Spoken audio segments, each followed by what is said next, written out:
आज हम जानेंगे जैनिज्म या जैन धर्म के आधार पर जब भी कर्म का बंध होता है तो 8 कर्मों में से किस कर्म को सबसे ज़्यादा हिस्सा मिलता है और किस कर्म को सबसे कम हिस्सा मिलता है, ये आज हम जानेंगे आज की इस वीडियो में।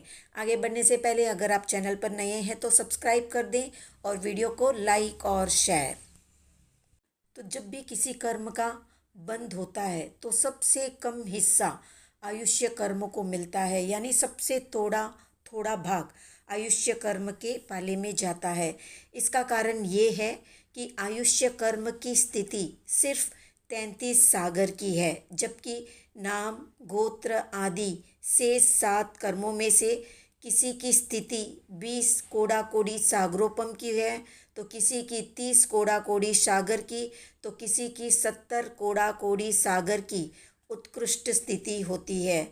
अन्य कर्मों की स्थिति की अपेक्षा आयु कर्म की स्थिति सबसे कम होने से आयु कर्म को ग्रहण किए गए कर्म स्कंदों का सबसे कम भाग मिलता है, जबकि सबसे ज़्यादा हिस्सा वेदनीय कर्म को मिलता है, क्योंकि बहुत द्रव्य के बिना वेदनीय कर्म के सुख दुख आदि का अनुभव स्पष्ट नहीं होता है।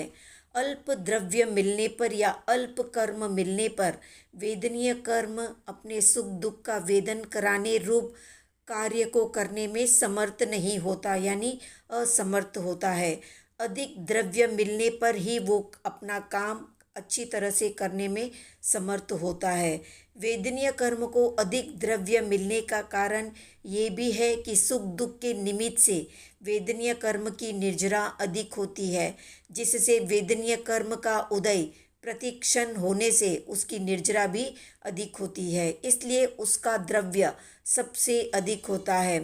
वेदनीय कर्म की स्थिति 20 कोड़ा कोड़ी सागर होने पर भी उसे सबसे अधिक भाग मिलता है।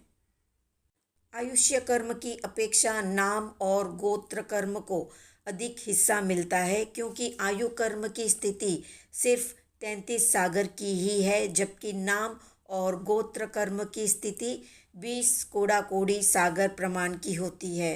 नाम और गोत्र कर्म की स्थिति समान है, इसलिए उन्हें हिस्सा भी बराबर बराबर का मिलता है। अंतराय ज्ञानावरण दर्शनावरण कर्मों का नाम और गोत्र कर्म से अधिक हिस्सा मिलता है, क्योंकि नाम और गोत्र कर्म की स्थिति 20-20 कोड़ा कोड़ी सागर की है, लेकिन इन तीनों कर्मों की स्थिति 30 कोड़ा कोड़ी सागर है। इन तीनों कर्मों की स्थिति समान होने से उनका भाग आपस में बराबर बराबर का होता है। इन 3 कर्मों से मोहनीय कर्म का भाग अधिक होता है, क्योंकि उसकी स्थिति 70 कोड़ा कोड़ी सागर की होती है। आयुष्य कर्म की अपेक्षा नाम और गोत्र कर्म को अधिक हिस्सा मिलता है, क्योंकि आयु कर्म की स्थिति सिर्फ 33 सागर की ही है, जबकि नाम और गोत्र कर्म की स्थिति 20 कोड़ा कोड़ी सागर प्रमाण की होती है। नाम और गोत्र कर्म की स्थिति समान है, इसलिए उन्हें हिस्सा भी बराबर बराबर का मिलता है।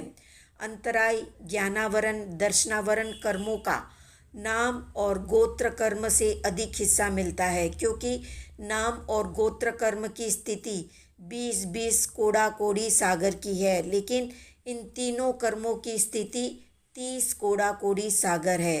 इन तीनों कर्मों की स्थिति समान होने से उनका भाग आपस में बराबर बराबर का होता है। इन 3 कर्मों से मोहनीय कर्म का भाग अधिक होता है, क्योंकि उसकी स्थिति 70 कोड़ा कोड़ी सागर की होती है। तो इस तरह अपनी अपनी काल स्थिति के अनुसार प्रत्येक कर्म को ग्रहण किए हुए कर्म स्कंदों का हिस्सा मिलता है, यानी जिस कर्म की स्थिति कम होती है तो उसे कम हिस्सा मिलता है, और जिसकी अधिक स्थिति होती है तो उसे अधिक हिस्सा मिलता है। ये एक सामान्य नियम है, लेकिन वेदनीय कर्म को छोड़कर शेष 7 कर्मों पर ही ये नियम लागू होता है। वेदनीय कर्म को अधिक हिस्सा मिलता है। तो ये थी संक्षिप्त जानकारी। आज का प्रश्न है, 8 कर्मों का राजा कौन सा कर्म है, कमेंट में बताएं। वीडियो पसंद आया तो वीडियो को हाइप करें, लाइक करें, शेयर करें और सब्सक्राइब करें। अब आप हमारे व्हाट्सएप ग्रुप से भी जुड़ सकते हैं।